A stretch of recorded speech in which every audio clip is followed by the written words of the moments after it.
सभी श्याम प्रेमियों को श्री श्याम इनोवेशन की तरफ से जय श्री श्याम। मैं शशांक जिंदल अपने YouTube चैनल में आप सभी का स्वागत करता हूं।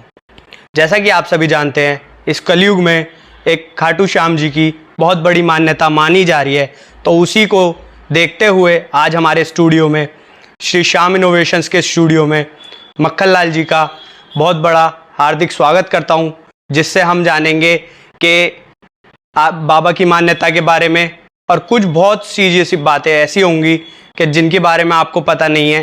तो आज हम उन्हें जानते हैं, पहचानते हैं। आइए मिलते हैं श्री मक्खन लाल जी से, जो कि हमारे स्टूडियो में आ चुके। जय श्री कृष्ण। तो बाबू जी जय श्री श्याम। जैसा कि हम आप सभी को जानते हैं कि आज आप बहुत बड़े गाजियाबाद के प्रचारक हो रहे हैं। इस टाइम आप गाजियाबाद के बाबा श्याम के बहुत बड़े प्रचारक रहे हैं और अभी भी मान्यता उतनी बढ़ती जा रही है। तो पहले तो आप हमारे दर्शकों को ये बताइए कि मक्खन लाल जी ही क्यों कहते हैं आपको, आपका असली नाम क्या है, इसके पीछे क्या राज है? मेरा नाम सुरेंद्र कुमार गर्ग है। मैं दिल्ली से खाटू 97 में गया था। बीच में एक जगह पड़ी थी, हम सब बैठे हुए थे, एक दूसरे का परिचय हो रहा था। मेरा मक्खन का व्यापार था, तो मेरा नाम वहाँ से मक्खन लाल रखा गया। पूरे हिंदुस्तान के अंदर लोग मुझे मक्खन लाल के नाम से ही जानते हैं। तो बाबूजी, जैसा कि हम सभी देखते हैं कि बाबा की मान्यता बहुत बढ़ती जा रही है और कलयुग में तो बहुत ही ज़्यादा बढ़ती जा रही है। तो आप इस चीज़ के लिए हमारे दर्शकों को कुछ बताइए, कुछ समझाइए। मैं पहली बार 88 में गया था, जब गिनती के बहुत कम लोग जाते थे। बाबा के दरबार में जाने से लोगों का काम हुआ, प्रेम ही बढ़ते चले गए, बढ़ते चले गए, बढ़ते चले गए। बाबा का प्रचार बढ़ता गया, सेवक बढ़ते चले गए। तो बाबूजी, आपने सबसे पहली शुरुआत कहाँ से करी अपने कीर्तन की, कि जिससे आपने गाजियाबाद में बाबा का प्रचार बढ़ाते चले गए आप? सबसे पहला कीर्तन मैंने त्रिलोकपुरी में 98 में किया था। फिर मैं त्रिलोकपुरी छोड़ के गाजियाबाद 2001 में आ गया था। मेरे साथ हम हर महीने खाटू जाते थे। 24 फरवरी 2002 को मेरी मिसी थी खाटू में, डेथ हो गई थी। मेरी बाबा से कहा सुनी होती रहती है। फिर 2 घंटे बाद बाबा ने उसको जीवन दान दिया। मैंने उस दिन बाबा को अपना जीवन, बस ये है मेरी जीवन की कहानी। बाबा हमेशा साथ रहता है, सच्चे प्रेमी के साथ रहेगा, उसका घर का चौकीदार बन के रहेगा, उसके साथ साथ औरों का भी भला करेगा जो बाबा को सच्चे मन से पूजेगा। मैं 97 में पैदल गया था, मेरी बेटी थी। उसी साल मेरे को बाबा ने 13 साल के बाद बेटा दिया। 98 में फिर मुझे पैदल जाना था, मैं नहीं गया। 11 महीने खाटू गया, लेकिन 98 में नहीं गया। फागुन महीने में दिल्ली महामंडल यात्रा निकालता है, हम उनको भोग लेके जा रहे थे। मेरा धारूड़ा के पास एक्सीडेंट हो गया था, मैं वहां से वापस आ गया था। मेरे कूल्हे में बाल है, आज भी बाल है, लेकिन मैंने बाबा को नहीं छोड़ा। फिर मिसी की डेथ हो गई थी। डेथ होने के बाद में मेरे बाबा ने सुनी, प्राण वापिस करे। श्याम सुंदर जी पालम वाले अभी दुनिया में नहीं है, उनकी चौथी पीढ़ी बाबा को मान रही है। एक दिन दरियागंज में कीर्तन हो रहा था, वहां उन्होंने भजन गाया, तेरी हो रही जय जयकार जगत में डंका बाज रहा। उसमें एक लाइन आती, मुर्दे जिंदा होते देखे। उन्होंने मुझे वहां खड़ा कर दिया। वहां हमारे पड़ोसी, मैं त्रिलोकपुरी से जब भी गया था, तो उसके लड़के, उन्होंने त्रिलोकपुरी का, उसके लड़के ने मुझे पहचान लिया। फिर वो मेरे पास आया, ऐसी चर्चा चलती रही, हम दिल्ली कीर्तन में जाते रहे। 2002 में 25 दिसंबर को तालकटोरा में कीर्तन था। 2002 में वाजपेयी जी का जन्मदिन था। हम स्टेशन पे बैठे हुए थे, रात को 1:30 बजे बोले मक्खन लाल जी कीर्तन करा लो। मैंने भैया करा लो। मैंने उस टाइम दिल्ली रहता था, मैंने भाई 20-25 हज़ार रुपये मैं ले आऊँगा, बाकी आप देख लेना। मैं गाजियाबाद में किसी को नहीं जानता था, A to Z किसी को भी। तो बाबा जी कौन रहा आपके साथ कीर्तन में, किस किस जनों का योगदान रहा, थोड़ा सा हमारे दर्शकों को बताइए। फिर मैं 19 अप्रैल 2003 को फरीदकोट गया। वहाँ मुझे मुकेश बांगड़ा मिला, उससे जय श्री राम हुई। उसने कहा मखलाल जी नाम तो बहुत सुना आपका, पर दर्शन आज हो गए। आपने तिल्लूपुर क्या छोड़ी, कीर्तन ही खत्म हो गए वहाँ के, एक कीर्तन गाजियाबाद कर रहा हूँ। फिर मैंने 2003 में राकेश करण से मिलके मैंने कीर्तन की डेट वहीं रख दी थी। फिर राकेश करण से बात हुई, फिर महेंद्र गुल जी से बात हुई, योगी जी से बात हुई, दीपक भैया से बात हुई।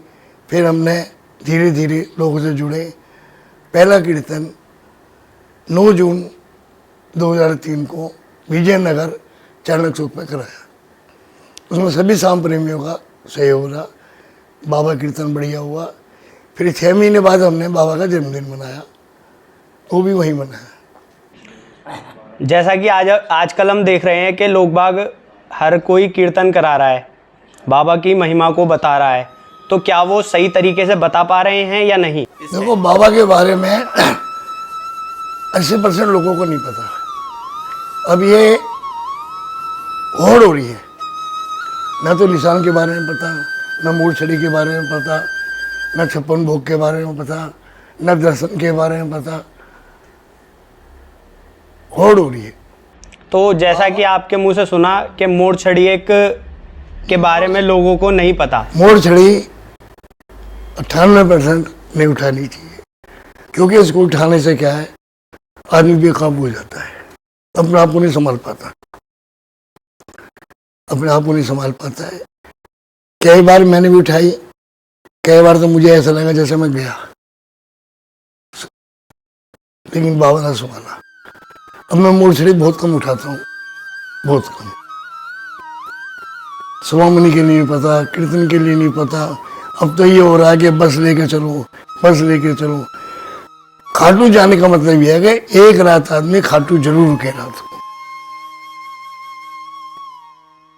खाटू रुकना चाहिए, बाबा को समय देना चाहिए। 10 घंटे आने के, 8 घंटे जाने के, बाबा के लिए 2 मिनट का भी टाइम नहीं। ऐसे बाबा घर बैठे देगा, जरूर नहीं खाटू में देगा। घर बैठे खूब दे रहा है, खूब दे रहा है और देता है। मैं तो कहूँ कि जो मुझे दिया है ना बाबा, मेरे से ज्यादा औरों की झोली में थे। ऐसा क्या आपको दिया बाबा ने, थोड़ा सा बताइए। बाबा ने पूरे हिंदुस्तान घुमा दिया, पूरा हिंदुस्तान। और क्या लूंगा इससे मैं? हर महीने कीर्तन करा रहा है बाबा। मुझे नहीं पता कैसे हो रहा है। मैं 7 महीने किसी विपता में पड़ गया था और 7 महीने कीर्तन नहीं हुआ। हमारे अग्रवाल जी हैं, प्रदीप कुमार अग्रवाल जी, उनके बाद 2-4 जने गए। अग्रवाल जी ने बात की, सारे काम मैं करूंगा, सारा खर्चा दूंगा, लेकिन मैं मक्खनलाल नहीं बन सकता। उन्होंने कहा मैं मक्खनलाल नहीं बन सकता। कीर्तन वो करता है, जब आएगा वही कर। मैं कीर्तन बंद करना भी चाहूँ ना, नहीं बंद होगा। ये प्राण के साथ ही जाएगा कीर्तन। और मुझे यह भी लग रहा है लोग धीरे धीरे बढ़ रहे हैं, हो सकता है कीर्तन संभाल ले। मैं ये कहता हूँ कि मंडल बनाओ। मंडल बनाते क्यों है? जब एक घर है तो उसमें जुड़ो ना। तुम्हें घर क्यों बसा रहे हैं? घर का एक बुढ़ा होता है, उसे समझाओ, ऐसे नहीं कर, ऐसे कर। ये सबको नाम चाहिए। ये भी तो होता है मक्खनलाल का कीर्तन है, दिनेश का कीर्तन है, फलाने का कीर्तन है, गगन का कीर्तन है। कीर्तन तो बाबा शाम का है ना, उसमें मक्खनलाल कहाँ से आ गया? उसके नहीं जाना, उसके नहीं जाना, उसके नहीं जाना, या उसे नहीं बुलाना, उसे नहीं बुलाना। ये कीर्तन नहीं हुआ, स्वार्थ हो गया लोगों का, अपना स्वार्थ हो गया। इसके लिए करके तो देखो ना, किसी के 56 भोग का भूखा। बस एक चीज से जरूर दे दो, इसका दरबार और श्रृंगार बढ़िया होना चाहिए। दरबार और श्रृंगार, कौन आ रहा है कौन जा रहा है नहीं समझे, किसी को सबको एक निगाह से देखो। कोई 1 रुपया दे रहा है नहीं दे रहा है, कोई लाख रुपए दे रहा है नहीं दे रहा है, बाबा के दरबार में सब बराबर है, कोई ऊंचा नीचा नहीं है। मेरा तो मानना ये है, अपनी ही संस्था लेती है, लोग देते हैं, लेकिन मैं कोशिश करता हूँ कि बाबा साहब मेरे से कोई गलती ना हो, मेरे से कोई गलती ना हो। तो थोड़ा सा आप हमारे, जैसा आपने कहा कि आपसे कोई गलती ना हो, तो थोड़ा सा हमारे दर्शकों को भी बताएं कि उनके विधि विधान के बारे में, ताकि कोई विधि विधान वो भी कोई गलती ना कर पाए आगे से। में लोग संस्था बना लेते हैं, खुद ही हीरो बन जाते हैं, खुद ही गायक बुक कर लेते हैं, खुद ही दरबार लगवा लेते हैं, पूछते ही नहीं किसी से। यहाँ तक कि कीर्तन में ही नहीं बुलाते, तो करो भाई, दुर्घटना हो जाती है कहीं, फिर बाबा को दोष देते। बाबा दोष कभी नहीं देगा, कभी नहीं, उनकी गलती को सुधारेगा। 90 में मेरा एक्सीडेंट हुआ, 1 साल बैसाखी से चला। तो ऐसा क्या आपने गलती करी थी जो आप? गलती करी थी, बाबा बेटा दे दे, मैं दोबारा फिर फागुन में पैदल आऊंगा। मैं नहीं आया, उन्हें फिर भी संभाला उसने। मेरे गुरुजी थे, एनके जैन मिस्टर थे, उनमें महाराज आते थे। मैं गद्दी पे गया उनके, उन्होंने कहा क्यों रो रहा है? 8 किलोमीटर बाद में तुम्हारी 9 आदमियों की मौत लिखी थी। ड्राइवर सो गया था 98 के अंदर, जब ये हाईवे दूसरा रोड बनना था, जब की बात है। गाड़ी 15 फुट खड्डे के अंदर, मारुति वैन। मेरे गुरुजी जब भी लेके आए दारोड़ा से, राम मनोहर लोहिया में दिखाया, उसमें मेरा एक्स्ट्रा चेंज हो गया। मेरा एक्स्ट्रा दूसरे पर चला गया, दूसरे का मेरे पास आ गया। मेरे कूल्हे में बाल था, फिर मैंने कूल्हा चेंज नहीं कराया, अब बाबा चला रहा है जैसे चला। आपको मैंने सुना है आपको बहुत सी तबीयत खराब रहती है, आपकी बहुत सारी चीज़ें, तो आप घर क्यों नहीं बैठते? आप ऐसे जगह जगह जाते हैं, इतनी जगह घूमते हैं, आपने अभी कहा। एक हमारे गुप्ता जी हैं, SK गुप्ता मंडावली रहते हैं, उन्होंने मुझसे 97 में एक बात कही थी, बाबा सब कुछ देगा, बेटा मांग ले जो मांगा। मैंने कहा मुझे बाबा की सेवा चाहिए, धन दौलत नहीं चाहिए। ये भी हर एक को नहीं मिलती, हर एक को नहीं मिलती। इतना मान सम्मान लोग दे रहे हैं, प्यार कर रहे हैं, बाहर के मंडल इतने जानते हैं, सारे भजन गायक जानते हैं। संजय मित्र मुझे 92 से जानता है, मुकेश बांगड़ा 2003 से जानता है, नंदू मुझे 90 से जानते हैं, नंद किशोर नंदू जी, रोमी हरमिंदर से रोमी जी जानते हैं, सब बाबा का परिवार है अपना। लेकिन अब कहीं भी कीर्तन में मैं जाता हूँ ना, अंदर से दुख होता है। किस बात का दुख होता है? दुख ये होता है वहां कीर्तन नहीं हो रहा है, मुंह देख के तिलक होता है, मुंह देख के, मुंह देख के तिलक होना नहीं। ड्रेस बनवाना, पटके बनवाना, फोटो खिंचवानी। 2003 का मंडल है, 20वां सावन झूला महोत्सव है इस साल। हमने कभी ड्रेस नहीं बनवाई, कभी पटके नहीं रखे, कभी टोपी नहीं पहनाई, सबको इज्जत है, सबको। आजकल यूथ बहुत ज़्यादा कीर्तन की तरफ बढ़ रहे हैं। बढ़ो, बढ़िया बात है, बढ़ो। एक एक जगह जगह जो मंदिर बन रहे हैं, मैं इसके विषय में कहूँगा। गाजियाबाद में 10 मंदिर है, 1-2 मंदिरों में तो जरूर कीर्तन होते हैं, बाकी मंदिर ऐसे ही। 1-2 मंदिरों में कीर्तन होते हैं, 3 में होते हो, 2 में होते हो, बाकी सब जगह बाबा साहब हमारा ऐसा बैठा है, उसे कोई पूछने वाला नहीं। हम क्यों जाए खाटू, हम तो यही पूजा कर लेंगे ना बाबा साहब के। ये हर महीने बाबा सेवा ले रहा है हमारे से, कम बात है। मैं 3.25 साल में खाटू गया हूँ भैया, हम तो कहते हैं यहाँ सेवा ले ले, या वहां बुला ले। ये तो कीर्तन ही है, इतने प्रेमियों का आना, सबका आओ जी कहना, जाओ जी कहना, फिर भी कोई गलती हो जाए तो क्षमा मांगना। कोई किसी के बुलाने से नहीं आता है, कोई नहीं आता है। थोड़ा सा हमारे दर्शकों को बताएं बाबा के बारे में, उनकी कथा के बारे में, थोड़ा सा उनके आगे। उसके तो किस्से इतने हैं, हम क्या बताएं उसके बारे में। जिनसे बीते हैं उनसे पूछो। इनके किस्से बताए भी नहीं जाते, क्यों? अंदर से भी मन होता है। किस्से किसी को बताओगे ना, वो कहेगा मजाक कर रहा है। उन्होंने देखा नहीं ना खाटू में क्या था 30 साल पहले, उन्हें पता नहीं। मटके का पानी मिलता था, हाथ के पंखे मिलते थे। सवामनी पहले बोलते नहीं थे जल्दी से। खाटू में जो सवामनी बोलता था अपने हाथ से कूट के बनाता था, वो सवामनी लगती थी।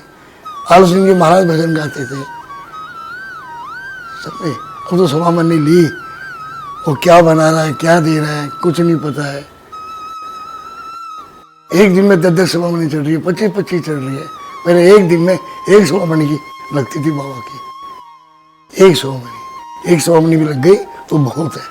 सवामनी का क्या महत्व है माँ? सवामनी का महत्व यह है कि जिसकी कोई मनोकामना पूरी होती है, एक तो तरीका ही है। जिसकी मनोकामना पूरी होती है अपनी मर्जी से लगाता है। तो बाबूजी एक चीज आती है एकादशी, द्वादशी, इसका क्या महत्व है? एकादशी की क्या है? फागुन के द्वादशी को बाबा ने शीश का दान दिया था, और एक एकादशी अपन का जन्म महोत्सव हुआ था। एकादशी की मानता इसलिए बड़ी है। बाकी अब तो रोज एकादशी है खाटू में, रोज एकादशी है। पूरे हिंदुस्तान से आदमी आते हैं, विदेश से भी आते हैं बाबा को। ये पहला मानता सिर्फ मारवाड़ी परिवार में थी। धीरे धीरे बाबा ने लोगों के काम करे, धीरे धीरे बढ़ते चले गए। जैसे गाजियाबाद में हमारे महेंद्र गुल जी हैं, पुराने हैं, पूजनीय हैं, समझे? और मेरे को तो सबसे बड़ा योगदान मिला है अग्रवाल टेंट का, प्रदीप कुमार जी का। किस तरीके से आपका उनको योगदान हुआ? हर चीज से, हर चीज से। उन्होंने कहा मखला जी कीर्तन करो, एक तो जबरदस्ती चिंता मत मांगो किसी से, ठीक? जो है खर्च करो, कम पड़े मेरे से ले लो, कम पड़े मेरे से ले लो। लेकिन सामने वाले को ये महसूस ना दे कि मखला जी चंदा मांगने आए। और बाजार में किसी का भी 1 रुपया बाकी नहीं रहना चाहिए कीर्तन के माध्यम से। अभी तो प्रभु की ऐसी कृपा है। हम तो कहते हैं बाबा हमें इतना दे, इतना दे, जितना तेरे को लगवाना उतना दे, ज्यादा हमें नहीं चाहिए। एक खाटू श्याम जी का मंत्र है ओम श्री श्याम देवाय नमः, इसका क्या महत्व है? देखो महत्व तो यही है कि जैसे जय श्री राम, जय श्री राम, जय श्री राम, समझे ना? जैसे राम राम राम राम। इस मंत्र में क्या ताकत है? ताकत उनके नाम में ही है। घर से निकलो जय श्री राम, घर पहुंचो जय श्री राम, उठो जय श्री राम, सो जब जय श्री राम। कन्हैया हमेशा साथ रहते हैं। बस श्याम बाबा को श्याम बाबा मान के पूजो। तो बाबूजी आपका आज मार्गदर्शन हमें बहुत अच्छा लगा, और थोड़ी सी आंखें भी नम हुई हमारी कुछ आपकी चीज़ों को देखते हुए। आपकी मान्यता इतनी बाबा के प्रति। 2 बेटे हैं, एक बेटा एक बेटी है। मैं रवीना खाटू जाता था, बेटी का जन्मदिन 29 दिसंबर का था 2006 में। मैंने कहा कीर्तन ही कराता रहेगा, अब जब आऊँगा जब रिश्ता हो जाएगा। बाबा ने 8 दिन में रिश्ता करा दिया, 3 महीने में शादी करा दी। ये करिश्मे है बाबा के। इसे मांग के देखो ना, इसके भंडार में कोई कमी नहीं है। भंडार में कमी वो आएगी जब हमारी नीयत खराब होगी। हम 10 लगाएंगे, 8 लगाएंगे, 2 बचाएंगे। तुम 10 किए हो 12 भी लगा लोगे ना तो पता नहीं चलेगा कहाँ से आया, कैसे लगा। दानी बहुत है, दानी ऐसे है, सोचते हम कहाँ दे पैसा, ढूंढते हैं कि हमारा पैसा सही जगह पे लगे। तो बाबूजी आपसे मिलके बहुत अच्छा लगा हमें। आप इसी तरह लोगों को मार्गदर्शन करते रहिए। मैं भी एक राय दूंगा आपको, सभी को, सभी शाम प्रेमियों को, जब मिलो ना तो गले मिल के मिलो, समझो। घर से ज्यादा प्यार मिलता, सगे भाइयों से ज्यादा। ये नहीं मक्खनलाल जा रहे थे मुंह फेर लिया, मक्खनलाल ने मुंह फेर नहीं। शाम का मतलब क्या है? शाम परिवार, इसे परिवार बना के रखो, इसे तोड़ो मत, जोड़ो। अगर वो गलती भी कर रहा है ना, उसे समझाओ तेरी ये गलती है। हो सकता है मेरे जैसा मन में गलती कर रहा हो, मुझे पता ही नहीं। जरूरी नहीं मक्खनलाल सही कह रहा है, गलत भी कर रहा है, उसे समझाओ ये तो गलती कर रहा है भाई। मैं भी डांट देता हूँ, मैं तो ऐसा डांट देता हूँ, सोचता हूँ अगले महीने कीर्तन में आएगा नहीं आएगा, लेकिन वो प्यार है हमारा। और बाबा ने इतने प्रेमी बना दिए, एक दिन नहीं जाता ना 6 फोन आ जाते, कहाँ हो, कहाँ हो, कहाँ लेने आ जाए, कहाँ छोड़ना है, ऐसे प्रेम, इतना प्रेम भी है। ये जीवन ही बाबा के लिए है जी मेरा, कुछ नहीं। किराए के मकान में हूँ, किराए पे रहूंगा। अगर बाबा की कृपा हो जाए तो बेटा अपना बना ले तो बना ले, मेरी हिम्मत, मेरी औकात तो नहीं है मकान बनाने की, कहाँ से लाऊंगा पैसा? बाबा का गुजारा चल रहा है घर का, ये बाबा की कृपा है। सभी शाम प्रेमियों को जय श्री राम।